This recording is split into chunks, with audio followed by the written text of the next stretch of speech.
Assalamualaikum warahmatullahi wabarakatuh. Waalaikumsalam warahmatullahi wabarakatuh. Bismillahirrahmanirrahim. Alhamdulillahi rabbil alamin. Wal akibatu lil muttaqin. Wala udwana illa 'alal zalimin. والصلاة والسلام على أشرف الأنبياء والمرسلين سيدنا ومولانا محمد وعلى آله وأصحابه المجاهدين الطاهرين أما بعد. Saudara-saudara kaum muslimin rahimakumullah, salah satu kelebihan makhluk bernama manusia, yaitu bahwa Allah subhanahu wa ta'ala menghiasi hidup manusia ini dengan syahwat atau yang lazimnya kita sebut sebagai hawa nafsu. Inilah tenaga yang merupakan daya dorong yang melahirkan dinamika dalam kehidupan manusia, yang menyebabkan terus-menerus terjadinya perkembangan dalam sejarah peradaban dan kehidupan manusia. Hawa nafsu bisa melambungkan seseorang kepada puncak kejayaan, dan hawa nafsu dapat menenggelamkan seseorang ke dasar jurang kehancuran yang paling dalam. Nafsu yang menghiasi hidup manusia itu adalah nafsu kepada wal qanatiril muqantarati minadh dhahabi wal fiddah. Al qantarah ay al malul katsir. Kecintaan, kesenangan, nafsu kepada harta benda yang banyak daripada emas dan perak. Ini tentu sesuai dengan situasi dan kondisi. Kecintaan untuk mengumpulkan harta benda yang sebanyak-banyaknya, baik itu berupa emas, baik itu berupa perak. Ini cuma penyebutan beberapa jenis dari kecenderungan manusia kepada harta benda. Bukankah sering dikatakan orang bahwa manusia di dalam berhadapan dengan harta itu seperti meminum air laut. Makin diminum, makin kering tenggorokan, makin haus kita dibuatnya. Apabila watak ini kita perturutkan, maka manusia tidak akan pernah kenal puas, tidak akan pernah kenal cukup. Nabi kita memberikan peringatan, "Lau anna libni Adam wadiyani min zahabin labtagha lahuma thalisan wa la yamla'u jawfa ibni Adam illa turab." Andai kata manusia mempunyai dua buah ladang yang seluruhnya berisi emas, akan puaskah manusia? Tidak, mereka akan cari ladang emas yang ketiga. Wala yamla'u jawfa ibni Adam illa turab. Sungguh mulut manusia ini tidak akan pernah penuh terisi kecuali kalau sudah disumpal dengan tanah. Artinya kalau sudah dia dipendam di liang lahat baru cukup. Tetapi sepanjang dia masih bergerak, masih hidup dan bernyawa, masih bisa berusaha dan berbuat, dia tidak akan pernah mengenal puas. Ini akan mendorong manusia terjebak kepada menghalalkan segala cara untuk mencapai tujuan. Yang penting kaya, kan begitu. Dan cepat. Sebab sekarang orang sering motong kompas. Yang penting kan cepat kaya. Soal cara, kalau jujur aja mah, sampai kapan mau kaya? Perkara itu renten, bukan soal. Perkara itu judi, tidak jadi masalah. Perkara itu korupsi menyangkut hak orang banyak, bukan soal. Yang penting cepat kaya. Dan anehnya lagi, tidak malu menumpuk kekayaan dengan cara yang tidak wajar. Ya kan orang hidup bermasyarakat tuh bisa dianalisa tuh. Emang usahanya apa sih? Gajinya sebulan berapa sih? Kok bisa gitu-gitu bener sih? Dari mana sih? Secara langsung orang tidak berani bertanya, tapi dari mulut ke mulut akhirnya tersebar jadi rahasia umum. Si Ano kan punya Ano, dia Anonya seano. Ini bisa jadi bahan pertanyaan dalam kehidupan, akhirnya jadi gunjingan. Orang sudah tidak terlalu peduli dari mana kekayaan itu diperoleh, yang penting kaya. Dengan menghalalkan segala macam cara, terjebaklah ke dalam cara-cara mafia, terjebaklah ke dalam cara-cara yang tidak wajar, tidak bijaksana, memperkuat klik, clean, dengan menghantam yang lain. Saudara-saudara kaum muslimin rahimakumullah, bahwa manusia punya nafsu ingin kaya itu boleh. Agama memberikan tuntunan, memberikan aturan. Tidak hanya sekedar asal kaya, tidak hanya sekedar asal banyak harta. Malahan hadis menyatakan, kalau saudara diberikan umur panjang, pertanyaan akhirat cuma satu kok. Umurmu kau habiskan di mana? Kalau saudara diberikan amanah berupa ilmu pengetahuan, pertanyaan akhirat juga cuma satu kok. Ilmumu kau amalkan untuk apa? Tapi kalau kita diberikan amanah berupa harta benda, pertanyaan akhirat itu dua. Min aina iktasabahu wa fima anfaqahu. Dari mana hartamu kau dapat, kemana hartamu kau belanjakan. Dari mananya ditanya, kemananya juga ditanya. Depan belakang ditanya. Dan kalau mempergunakan harta untuk kesenangan syahwat, orang berani bukan main. Tapi kalau untuk kepentingan agama, yang hakikatnya untuk kepentingan dirinya sendiri, berat seperti nyabut bambu dari ujung. Orang kalau menyumbang masjid 100.000, itu kan zahirnya memberikan panitia masjid, tapi hakikatnya kan dia nabung buat dirinya sendiri. Seolah-olah dia cuma berkata, Pak, tolong saya titip 100.000, ini untuk kepentingan saya di akhirat nanti. Silakan uangnya mau dibelikan semen, pasir, kaca, pintu, jendela, silakan. Saya cuma titip, ini untuk saya di akhirat nanti. 100.000 Pak. Zahirnya dia memberikan kepada panitia masjid, madrasah, pesantren, yatim piatu. Hakikatnya dia nabung buat dirinya sendiri di akhirat. Malah tabungan ini bukan SDSB namanya, SDBS. Sumbangan dana berhadiah surga. Itu SDBS namanya. Sekarang orang mengejar SDSB, lalu berat mengejar SDBS, sumbangan dana yang berhadiah surga langsung dari Allah Subhanahu wa ta'ala. Coba kalau dia main golf, sewa lapangan golf itu 400-500 ribu sebulan, paling 4-5 kali main. Beli stick golfnya saja sampai jutaan. Datang panitia pembangunan masjid 100. Minta didoain masuk surga lagi. Surga 100.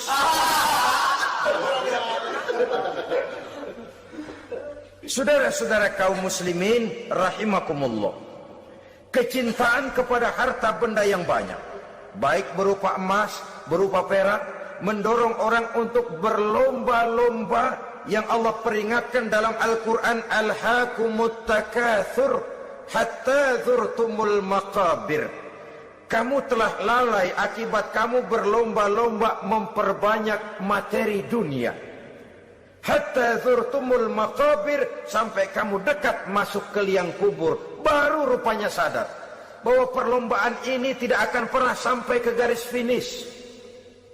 Betapapun jauhnya rally Paris-Dakar, garis finishnya ada. Betapapun hebatnya medan yang ditempuh, buasnya gurun pasir Afrika, garis finishnya pasti ada. Itu kan rally yang terbuas di dunia katanya, Paris-Dakar. Tapi garis finishnya ada. Namun jikalau kita berlomba memperbanyak harta, kita tidak akan pernah sampai ke garis finish. Yang kecil-kecilan aja dah. Kalau orang ditanya, kamu kenapa sih belum mau sembahyang? Ya bagaimana mau sembahyang Pak, tinggal di Jakarta masih kontrak. Saban habis tahun diubur-ubur yang punya rumah. Kalau punya rumah sendiri walaupun kecil-kecilan, saya mau ibadah Pak. Ya, diberikan rezeki oleh Allah, bisa bikin rumah walaupun kecil-kecilan. Belum juga mau sembahyang. Kok belum juga sembahyang? Iya Pak, rumah emang udah punya sendiri, cuman kecil Pak. Atasnya atap, kalau hujan aja bocor. Kalau bisa bikin rumah yang permanen Pak, tenang, saya ibadah, sembahyang saya rajin. Iyalah, diberikan rezeki, bisa bikin rumah permanen. Bagus rumahnya. Lain lagi. Iya, rumah sudah permanen, tembok, ubin. Cuman isinya belum ada Pak, perabotannya. Duh. Kalau punya peralatan rumah tangga yang memadai, tenang, saya ibadah. Diberikan juga rezeki, bisa beli perabotan rumah tangga yang lumayan. Di atas tekelnya sudah pakai karpet, mebelnya spaghetti, tempat tidurnya alga spring bed, dan low pillow, ada kulkas, ada TV, di sebelah TV ada kunci mobil. Kuncinya mobilnya.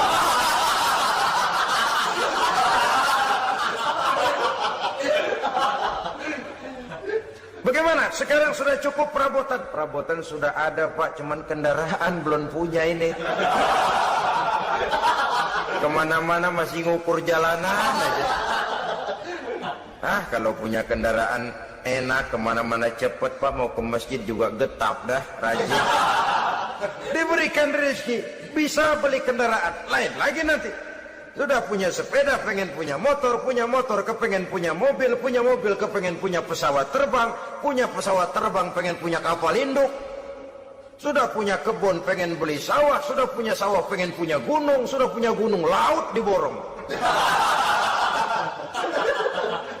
Perlombaan materi tidak akan pernah membawa kita ke garis finish, karena sifatnya sangat abstrak, bahkan akan mendorong kita seperti gurita, cenderung kepada penyakit tamak bin rakus alias serakah.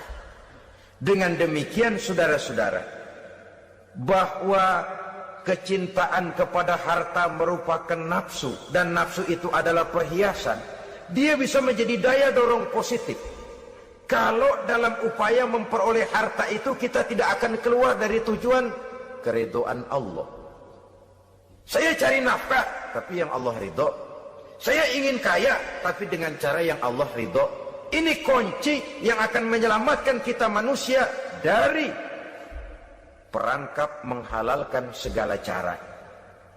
Ini yang ketiga.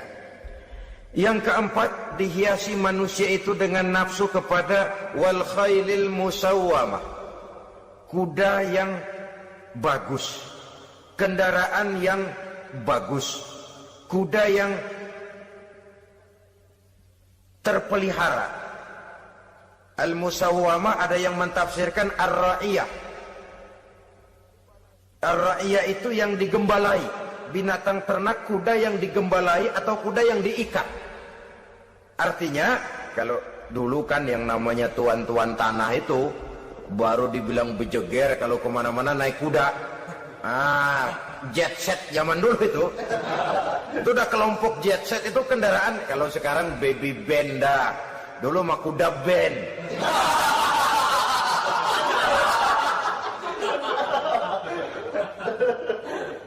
Manusia punya kecenderungan suka kepada kendaraan. Apalagi di zaman sekarang ini, wah, iklan-iklan itu kan sangat menggoda kita, melayani segala macam bentuk penjualan.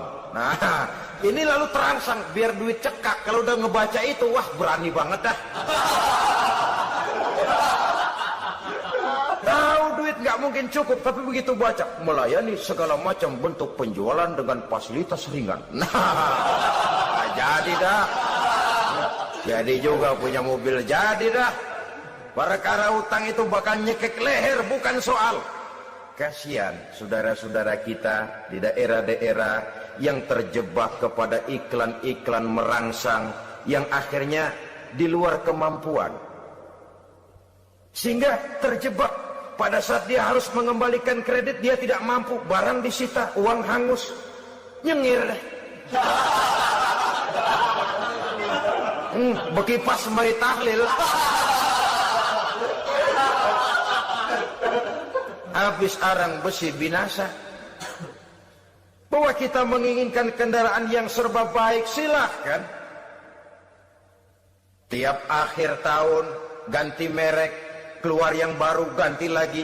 Itu kalau orang yang mampu. Buat kita yang tidak mampu, kenapa tidak bersyukur melihat yang lebih rendah di bawah kita? Alhamdulillah kita punya mobil, tangga kita cuman punya motor. Yang punya motor, syukur kita punya motor bisa rada cepetan. Tangga sebelah punya sepeda, mana-mana kekejek mulu. Yang punya sepeda, alhamdulillah punya sepeda. Tangga sebelah kemana-mana jalan kaki. Yang jalan kaki, syukur masih bisa jalan. Teman sebelah lumpuh bertahun-tahun. Yang lumpuh, alhamdulillah masih hidup. Tangga sebelah kemarin out, nggak balik lagi. Saudara-saudara, saya pikir menengok ke atas itu perlu supaya ada rangsangan kita untuk maju. Tapi menengok ke bawah pun juga lebih perlu agar kita mensyukuri yang ada dan tidak suudzon, tidak buruk sangka kepada Allah. Apa yang diberikan Allah kepada kita sekarang ini, itulah yang terbaik menurut Allah untuk kita. Saudara-saudara kaum muslimin rahimakumullah. Dahulu ada seorang pemuda, matanya buta. Dia mengeluh, ya Allah, kenapa saya dilahirkan dalam keadaan buta? Apa dosa saya? Apa salah saya? Andai kata saya tidak buta, saya melihat keindahan alam ini, saya lebih akan bersyukur kepadamu ya Allah. Nah sudah, dia berburuk sangka kepada Allah. Satu hari, ini Raja Baduy di pedalaman mengerahkan tentaranya menculik anak-anak muda. Ini Raja Baduy ini kanibal, artinya suka makan daging manusia. Anak-anak muda ini diculik. Yang masih muda-muda ya, kalau kambing muda itu kan di sop rada sedap. Rupanya ini Raja kanibal ini begitu. Anak-anak muda termasuk ya pemuda yang buta tadi itu kena culik. Ya sudah diculik, rawatlah di istana raja ini, diberikan pakaian bagus, dikasih makan serba enak. Sebab apa? Supaya badannya gemuk. Setelah gemuk nanti dipotong di sop legit. Sudah, kerjanya cuma makan tidur, fasilitas nikmat, tidur enak. Udah giliran dapat 1 bulan 2 bulan kemudian, ketika mau diambil anak-anak muda ini, raja sendiri yang milih mana yang di sop duluan nih. Sampai giliran anak muda yang buta ini, raja geleng kepala. Yang begini mah buta, dagingnya nggak enak. Ini satu lepas saja, lepas. Saya mau makan daging orang buta, lepas saja. Pulang ini anak muda, batinnya bersyukur, sujud syukur, ya Allah, katanya, untung saya buta. Coba kalau saya nggak buta udah habis saya di sop.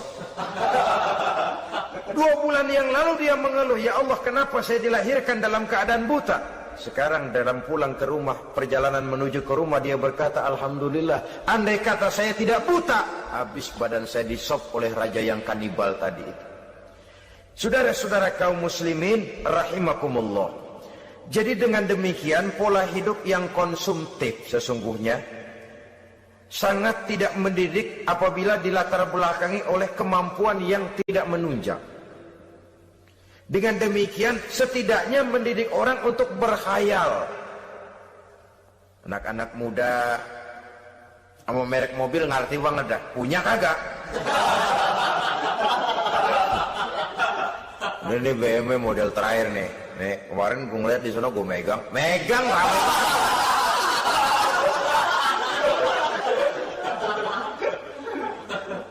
Tulul amal ini kalau tidak diimbangi dengan saluran yang positif, dia akan terjebak kepada penyakit tulul amal, panjang angan-angan. Baiklah ya, wal khailil musawwamah. Yang keempat, yang kelima maksud saya, wal an'am, cinta kepada binatang ternak. Manusia ini kan punya kecenderungan macam-macam. Setelah rumahnya bagus, hartanya banyak, kendaraannya cukup, ingin beternak. Jadilah peternak. Ini kecenderungan manusia, wajar saja sepanjang didapat dan dilakukan dengan cara-cara yang wajar. Wal hars, dan tumbuh-tumbuhan, bertani, bersawah, berladang, itu merupakan kecenderungan daripada manusia. Keseluruhan itu kata Allah, kecintaan kepada wanita, kepada anak, kepada harta benda, kepada kendaraan, kepada binatang ternak, kepada tumbuh-tumbuhan, zalika, semua itu mata'ul hayatid dunya, merupakan kesenangan hidup dunia. Berapa lama kesenangan hidup dunia? Sebentar, seumur manusia. Seumur manusia. Bahkan kadang-kadang pada saat dia masih hidup pun orang tidak sepenuhnya sempat menikmati kesenangan hidup dunia. Apabila ajal datang, selesailah kehidupan dunia sampai di situ. Orang-orang kafir, buat mereka surganya di dunia ini. Bila kehidupan di dunia selesai, selesailah sudah surganya sampai di situ. Kesemua itu, janji kata Allah, merupakan kesenangan daripada kehidupan di dunia. Wallahu indahu husnul ma'ab, dan Allah mempunyai tempat kembali yang sangat baik.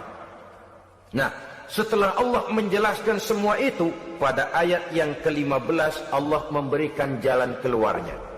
Memperturutkan nafsu kepada wanita, anak-anak, harta benda, kendaraan, binatang ternak.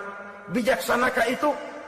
Dalam ayat ke-15 surah Ali Imran ini Allah memberikan penjelasan tuntas. Qul a'unabbi'ukum bi khairim min zalikum. Katakan kepada mereka Muhammad, maukah kamu aku beri kabar yang lebih baik dari semua itu? Lebih baik daripada kesenanganmu kepada wanita, kepada anak-anak, kepada harta benda, kepada kendaraan dan sebagainya. Mau kamu aku beritahu yang lebih baik daripada semua itu? Jawaban tentu mau. Kalimatnya bukan ukhbirukum, a'unabbi'ukum. An-naba itu berita yang besar. Lain dengan al-khabar, itu berita biasa saja. An-naba, sehingga pembawa berita disebut nabi. Dari naba yanbi, pembawa berita yang benar.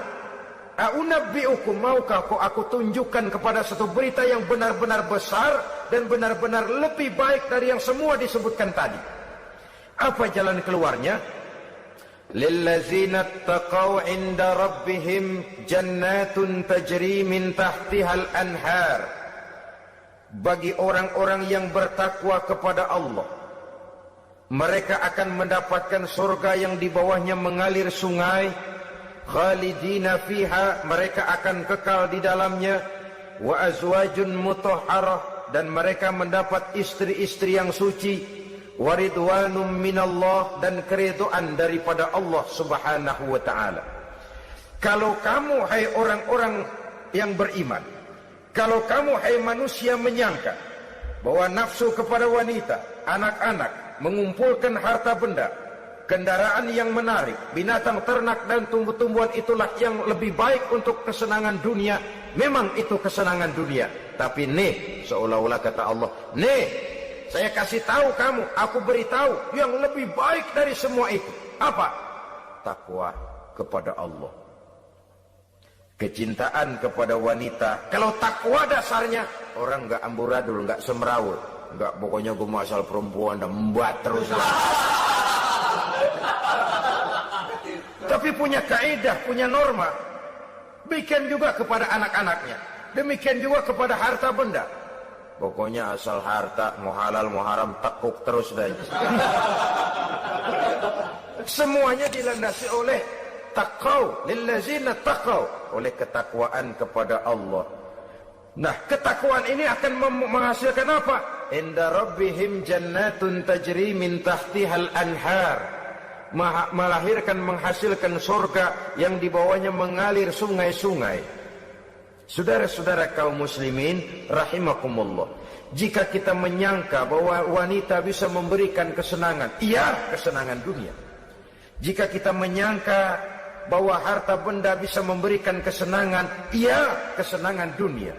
Jika kita menyangka bahwa kendaraan bisa memberikan kesenangan, iya, kesenangan dunia. Tapi kita tidak cuma ingin itu, kita ingin itu semua juga bisa membawa kesenangan akhirat. Caranya landasi dengan takwa. Kesenangan kepada wanita didasari dengan takwa. Maka jangan jadikan wanita cuma sekedar alat pemuas hawa nafsu. Kesenangan kepada anak-anak dilandasi dengan takwa. Maka anak-anak diarahkan kepada jalan yang diridhoi Allah. kesenangan kepada kendaraan dilandasi dengan takwa, maka kendaraannya selalu mengarah berjalan menuju jalan takwa, diridhoi oleh Allah Subhanahu wa taala. Kalau tidak, tuh mobil asal lempengan Ancol gancang banget dah. Tapi giliran dihadapin ke masjid, mogok mulu. Urusan ngaji ada aja halangannya tuh kendaraan. Tapi kalau untuk urusan maksiat, ngebut benar-benar. Dilandasi dengan ketakwaan. Sehingga dengan demikian, tidak hanya sekedar surga di dunia ini, tapi lebih-lebih di surga di akhirat nanti.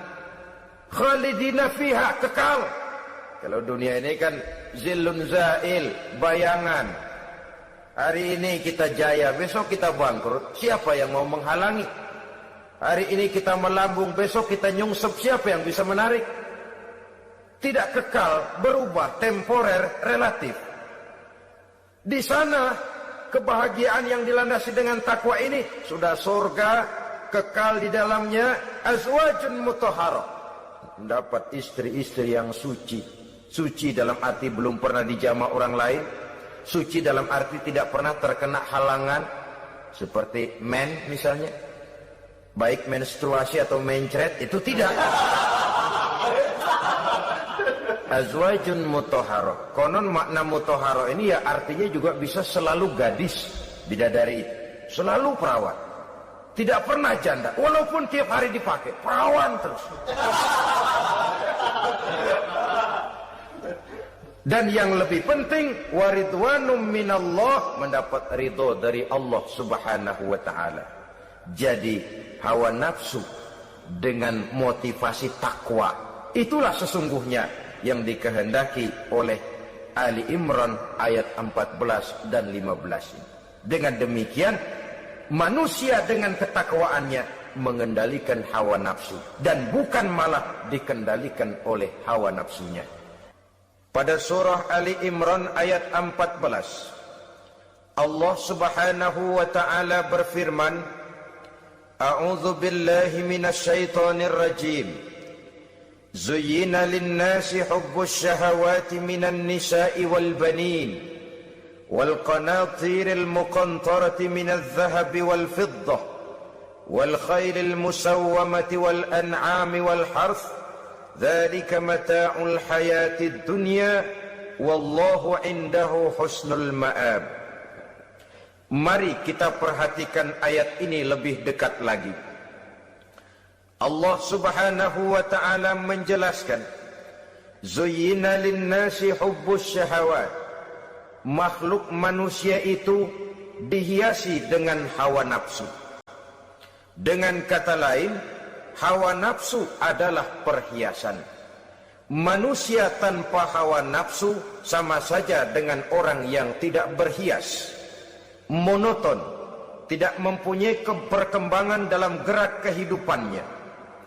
Tetapi kalau hawa nafsu adalah perhiasan, maka jika kita berbicara soal perhiasan, ada dua hal yang harus menjadi catatan pokok.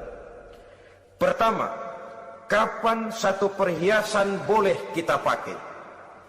Yang kedua, di mana perhiasan itu harus kita pakai?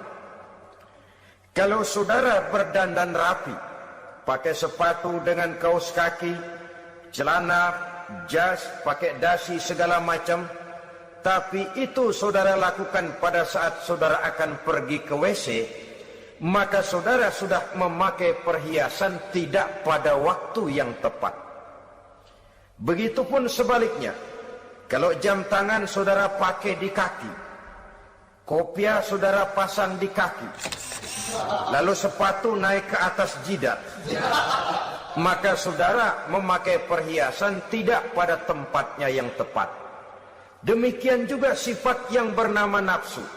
Kapan dia boleh diperturutkan, di mana dia boleh disalurkan, adalah tugas daripada agama untuk mengatur syahwat atau hawa nafsu.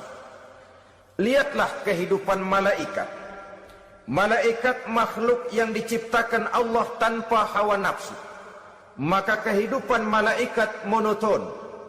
Malaikat tidak mempunyai peradaban dan kebudayaan. Malaikat adalah makhluk yang secara instinktif diciptakan untuk berbakti, tidak punya alternatif atau pilihan lain. Saudara lihat, ada malaikat yang sejak diciptakan diperintahkan untuk sujud, sujud saja sampai sekarang, enggak bangun-bangun. Ada malaikat yang sejak diciptakan diperintahkan untuk tasbih, tasbih saja, yang lain tidak. Ada malaikat yang sejak diciptakan diperintahkan mencabut nyawa, nyawa saja urusannya, yang lain tidak. Pekerjaannya monoton, tetapi memang karena tidak ada hawa nafsu, tidak ada kecenderungan malaikat untuk nyeleweng. Belum pernah kita dengar misalnya ada malaikat Jibril korupsi ayat. Ini kelihatannya ayat bagus ini, nggak usah disampaikan kepada bawahan Muhammad, dipakai sendiri saja. Tidak. Kita belum pernah dengar malaikat maut keliru mencabut nyawa orang yang belum waktunya modar. Belum pernah. Malaikat itu ibadun mukramun, la ya'sunallaha fima amarahum wa yaf'aluna ma yu'marun. Maka kehidupan malaikat adalah monoton. Dinamika tidak ada, peradaban dan kebudayaan juga tidak ada. Andai kata bumi dan seluruh isinya diserahkan kepada malaikat untuk mengisinya, barangkali saudara tidak akan pernah kenal jembatan Semanggi, saudara tidak akan pernah kenal Monas, gedung-gedung bertingkat, gedung-gedung pencakar langit. Semua yang menggerakkan itu adalah karena manusia mempunyai hawa nafsu. Nah, kemudian pada kalimat berikutnya Allah memberikan rincian. Apa nafsu kepada apa yang paling menonjol dalam kehidupan manusia itu? Pertama, minan nisa, hawa nafsu kepada perempuan. Ini tentu yang ditujukan laki-laki. Dimanapun saja makhluk bernama laki-laki, kalau dia normal, tidak impoten, mesti suka kepada perempuan. Itu wajar, bin pantas alias normal. Tetapi tadi saya katakan di awal, nafsu kepada perempuan adalah perhiasan. Kapan makainya, di mana makainya, itulah tugas agama memberikan tuntunan dan aturan. Saudara-saudara kaum muslimin rahimakumullah, nafsu kepada wanita dapat mengantarkan seseorang kepada puncak kejayaan, tapi nafsu kepada wanita bisa menenggelamkan seseorang ke jurang kehancuran. Bergantung kepada latar belakang apa yang mendorong timbulnya syahwat tadi. Dengan kata lain, motivasi syahwat tadi digerakkan oleh iman dan ketakwaan, atau semata-mata karena memang syahwat yang merupakan kendaraan iblis.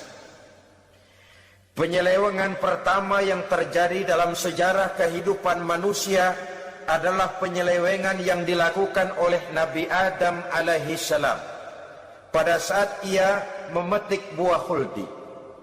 Kenapa itu dilakukan oleh Nabi Adam? Karena terdorong oleh rasa sayang dan cinta kepada istrinya Hawa. Sebenarnya Hawa lah yang merajuk, Siti Hawa lah yang membujuk, dan Nabi Adam oleh karena syahwatnya kepada istrinya memperturutkan bujukan Siti Hawa itu. Peristiwa Nabi Adam ribuan tahun yang lalu akan terus relevan sampai ke zaman kita sekarang ini. Berapa banyak orang-orang yang karena terlalu ingin menyenangkan istrinya, lalu tidak segan-segan melakukan perbuatan-perbuatan yang menyimpang, baik itu merugikan orang lain, merugikan masyarakat, bahkan merugikan bangsa dan negaranya. Seorang pedagang tidak akan segan-segan menipu. Sebaliknya pun begitu.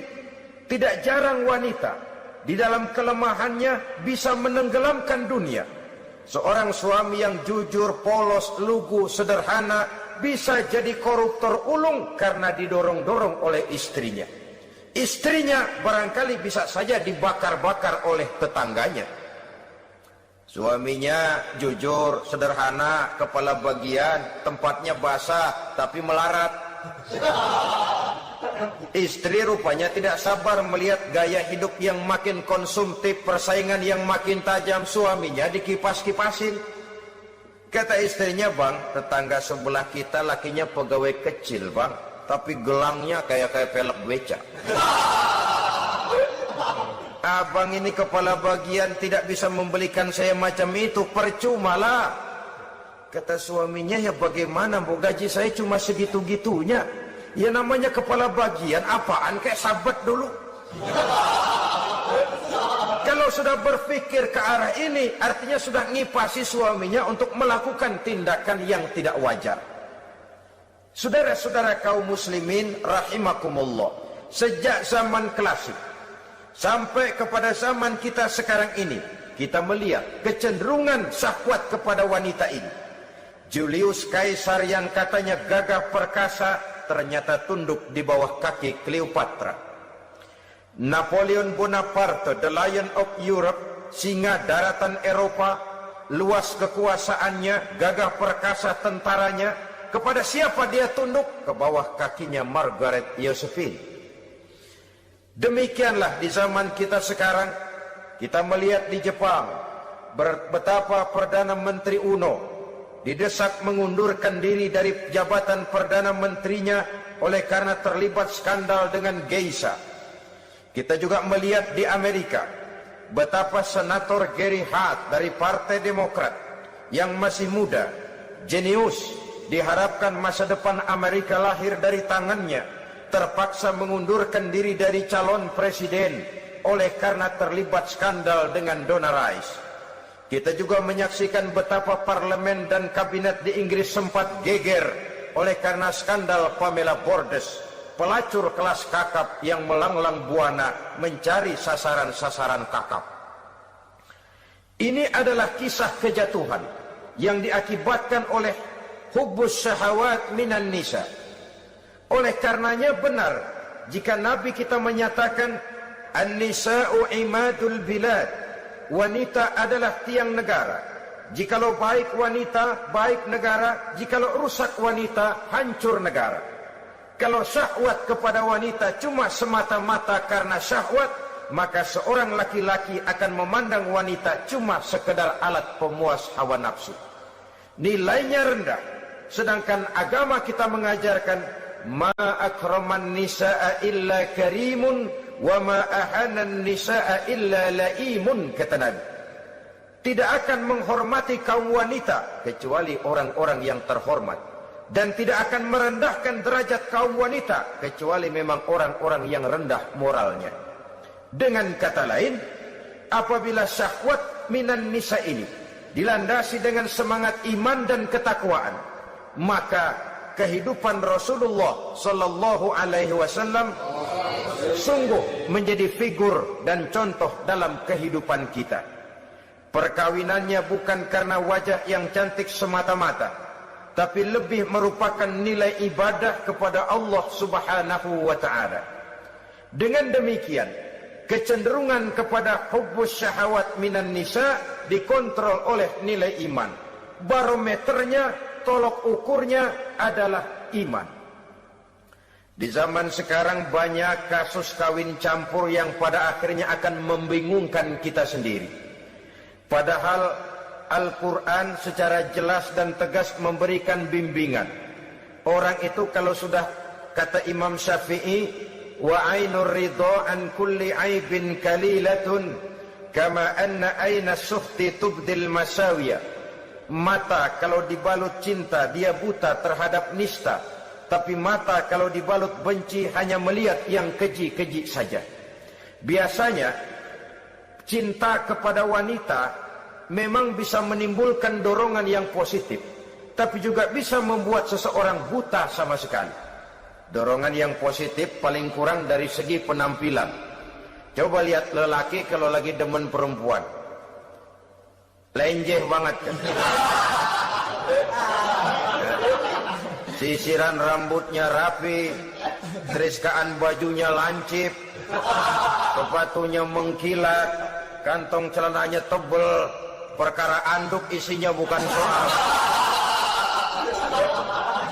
Yang penting kan gaya. Lalu dinamis, kreativitasnya ada saja timbul. Tapi pada sisi lain, jikalau orang sudah kehilangan pertimbangan, juga kadang-kadang tidak segan-segan mengorbankan akidah, mengorbankan nilai-nilai iman. Padahal ini taruhan utama, sampai Quran dengan tegas memberikan peringatan. Wala amatun mu'minatun khairun min musyrikatin walau a'jabatkum. Perempuan budak yang hitam legam, kalau beriman, itu lebih baik untuk dinikahi daripada wanita cantik berkulit kuning langsat tapi musyrik. Lebih baik budak yang hitam legam beriman daripada wanita cantik berkulit kuning langsat berhati bangsat.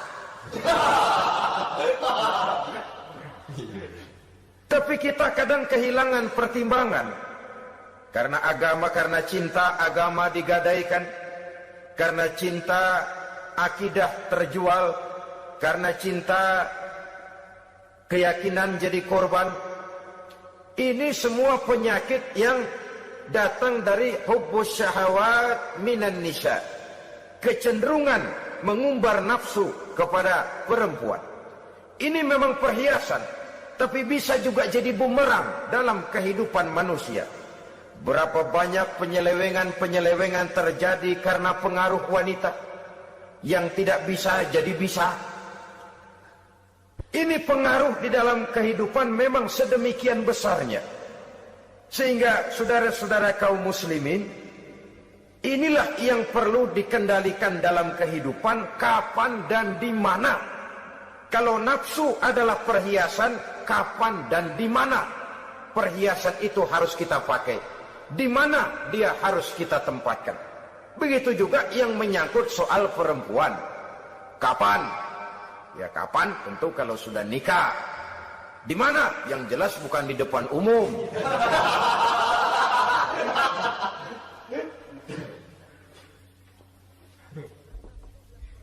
Ini nafsu yang pertama, minan nisa. Yang kedua, wal banin. Dihiasi juga manusia dengan kecintaan kepada banin. Makna banin di sini al aulad, anak-anak laki. Kenapa disebut banin, anak-anak laki? Karena pertama, sering anak laki itu lebih jadi kebanggaan buat orang tuanya ketimbang anak perempuan. Sebabnya apa? Pertama, faktor nasab. Silsilah lebih kuat kepada laki-laki ketimbang perempuan. Yang kedua, faktor cita-cita. Orang tua kalau punya anak laki-laki, cita-citanya panjang.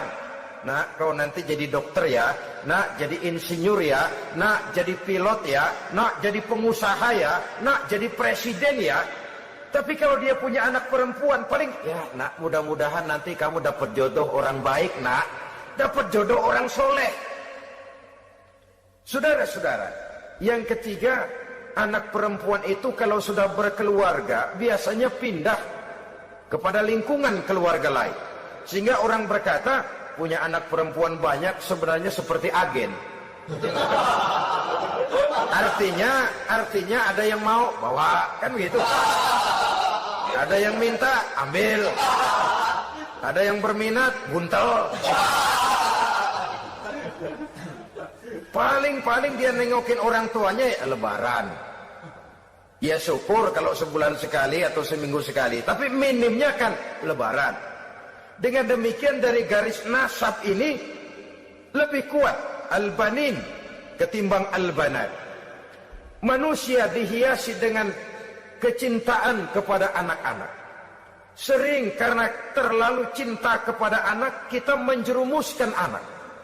Terlalu sayang kepada anak, segala maunya kita perturutkan tanpa kendali dan kendala. Akhirnya sifat yang demikian itu malah mendorong anak untuk manja, tidak percaya kepada kemampuan yang dimilikinya, selalu mengandalkan kepada kebesaran, kemampuan daripada orang-orang yang dibanggakannya itu. Dan dalam kondisi demikian, kedewasaan dan tanggung jawabnya akan lambat berkembang. Maka Allah subhanahu wa ta'ala memperingatkan bahwa harta dan anak bisa menjadi fitnah. Dalam ayat lain Allah juga memperingatkan, Ya ayyuhalladzina amanu la tulhikum amwalukum wa auladukum an dzikrillah. Wahai orang-orang yang beriman, jangan sampai hartamu dan anak-anakmu memalingkan kamu daripada mengingat Allah. Jangan sampai kesibukanmu kepada anak dan harta benda menyebabkan kamu sampai lupa mengingat Allah Subhanahu wa ta'ala.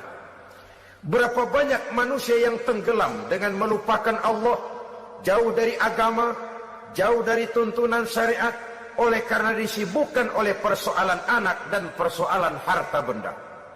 Maka satu-satunya jalan, jikalau kita tidak ingin anak kita sampai memalingkan kita daripada mengingat Allah, nilai-nilai keimanan harus ditanamkan kepada mereka sedini mungkin. Dengan bekal ini, maka mereka, anak-anak kita, insya Allah tidak akan membuat kita orang-orang tua ini berpaling daripada mengingat Allah, berpaling daripada kehidupan beragama. Memang karena anaklah kita orang tua peras keringat banting tulang, pergi pagi pulang sore cari nafkah. Karena anaklah kita orang tua, kepala jadi kaki, kaki jadi kepala. Asal mereka bisa menikmati hari depan yang lebih baik dari yang kita nikmati sekarang ini. Tapi berapa banyak juga orang-orang tua yang tidak sadar akan amanah berupa anak ini. Mereka lalai, mereka bersikap masa bodoh, padahal tidak akan ada yang tidak dipertanggungjawabkan di hadapan Allah Subhanahu wa ta'ala. Orang tua bisa mendapat pensiunan pahala kalau anaknya tumbuh menjadi anak yang soleh. Tetapi orang tua pun bisa saja masuk neraka karena anaknya menjadi anak yang kurang ajar dan orang tuanya sama sekali tidak pernah memberikan pendidikan yang sebagaimana mestinya. Saudara-saudara kaum muslimin rahimakumullah, kita tentu berharap memperoleh pensiunan pahala dan bukan mendapat tambahan dosa dari kekurang ajaran anak-anak kita akibat kita sebagai orang tuanya tidak pernah mau mendidik mereka. Dalam hadis ada diriwayatkan, ada anak kurang ajar, sembahyang tidak, puasa ibadah tidak, kenal Allah tidak, beriman pun tidak, dosa kelewat banyak, kejahatan berkarat.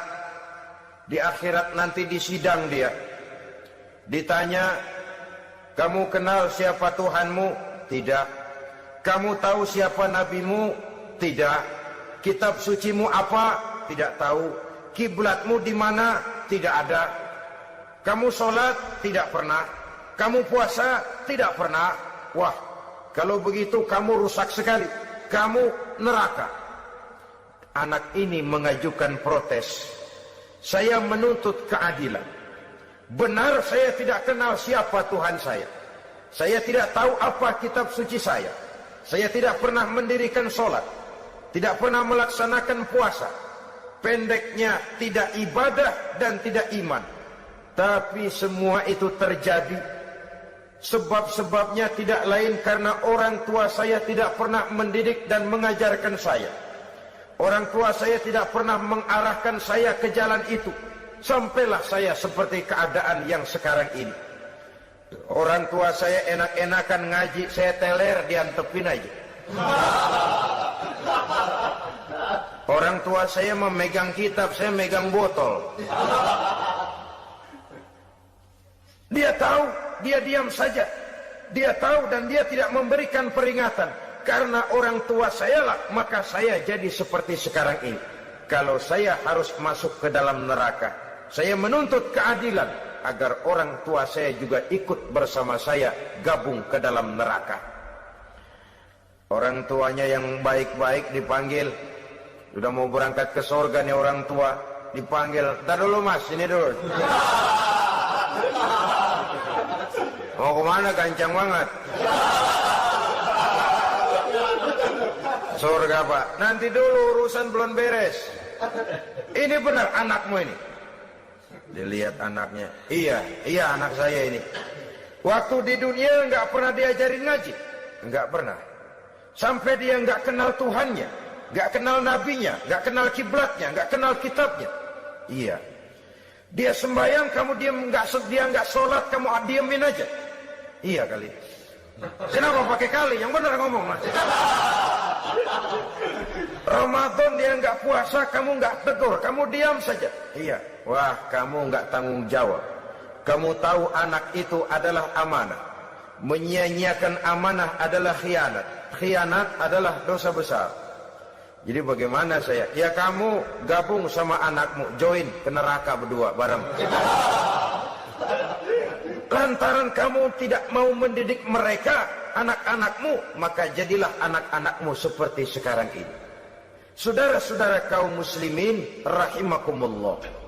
Sebaliknya, jikalau anak-anak kita yang kita cintai ini, yang merupakan buah hati belahan jantung, tumbuh dan berkembang menjadi anak-anak yang soleh, yang bermanfaat bagi masyarakatnya, bagi agama, bangsa dan negaranya, kita orang tuanya bolehlah tentram menerima pensiunan pahala. Menerima pensiunan pahala dari kesolehan anak yang ditinggalkannya. Alangkah nikmatnya mendapat pensiunan pahala. Terbaring kita di bawah pohon kemboja, nilai kebaikan kita dikenal orang, nama kita akan tetap hidup.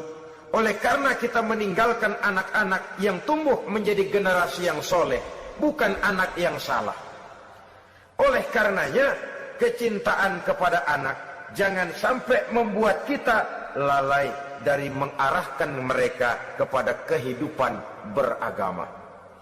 Di zaman sekarang ini, kecenderungan kita mengarahkan anak pun sudah kepada kecenderungan yang berbau materialistis. Maka yang ramai bagaimana anak bisa mengejar program MBA, Master of Business Administration, supaya keluar bisa jadi manajer. Bagaimana anak lalu kursus komputer, supaya keluar menjadi tenaga yang canggih di bidang komputer. Ya, kalau dia perempuan cantik, bagaimana dia bisa masuk akademi sekretaris and management, supaya bisa jadi sekretaris. Atau bagaimana dia bisa masuk sekolah nyanyi, supaya nanti jadi penyanyi dengan tarik suara, uang lalu mengalir ke dalam kocek jutaan nilainya. Maka yang ramai pun hal-hal yang semacam itu. Dalam pada itu, pengajian, kursus-kursus keagamaan, studi-studi klub yang membicarakan masalah-masalah agama, ramainya kadang-kadang kalau bulan Ramadan, dianggap training center. Ya lumayan, daripada tidak sama sekali mah lumayan. Tapi dengan demikian ini kan merupakan bagian terpokok dari kehidupan manusia. Alangkah idealnya jika dia mengantongi gelar MBA, Master of Business Administration, tapi punya nilai iman yang tangguh, ahli komputer, tapi punya keyakinan beragama yang mantap. Dan ini harus ditanamkan lebih dahulu sebelum dia menguasai disiplin ilmu yang lainnya. Saudara kaum muslimin rahimakumullah. Kecintaan kepada anak-anak sering mendorong seseorang untuk menimbulkan sifat nepotisme. Segalanya serba garis keturunan. Sejak ia jalur birokrasi sampai ke dalam kehidupan sehari-hari, nepotisme ini bisa terlihat. Orang kehilangan kondisi objektivitasnya. Mampu atau tidak, soal lain. Bidangnya atau tidak, bukan soal. Yang penting masih ada hubungan keturunan. Maka timbullah tumpang tindih untuk sesuatu pekerjaan yang tidak sesuai dengan kemampuan dan keahliannya. Di desa-desa kita melihat masjid, ketua masjid bapaknya, bendahara anaknya, sekretaris mantunya, Bilal besannya, kolbeduk engkongnya. Pokoknya asal masih ada garis keturunan, masuk, tidak minggir. Ini pada akhirnya kurang menciptakan pemerataan kesempatan. Iyalah kalau profesinya, tapi kan jarang yang demikian itu. Kita boleh cinta kepada anak-anak kita, Tapi jangan lalu mempergunakan posisi yang kebetulan kita gunakan untuk menempatkan anak-anak kita lebih dari kemampuan yang mereka miliki. Nepotisme yang lahir. Sehingga ini bukan saja tidak mendidik, tapi mengakibatkan terjadinya tumpang tindih. Tidak lagi berprinsip the right man on the right job, bahwa orang harus ditempatkan sesuai dengan keahliannya. Tapi kita sudah berpikir subjektif. Ahli atau tidak ahli, asal masih berbau keturunan, ayo silakan. Nepotisme yang akan lahir. Oleh karenanya, mencintai anak adalah sesuatu yang merupakan perhiasan di dalam kehidupan. Wajar, tetapi harus kita menempatkannya sesuai dengan semestinya. Sehingga dengan demikian, seluruh fasilitas yang dimilikinya, baik itu berupa istri, anak, kendaraan, binatang ternak, harta benda, tanam-tanaman, seluruhnya semakin meningkatkan ketakwaannya kepada Allah Subhanahu wa taala. Mudah-mudahan kita bisa mencapai tingkat ini di mana kita hidup mampu dan sanggup mengendalikan nafsu, bukan malah dikendalikan oleh hawa nafsu. Terima kasih dan mohon maaf. Wassalamualaikum warahmatullahi wabarakatuh. Waalaikumsalam.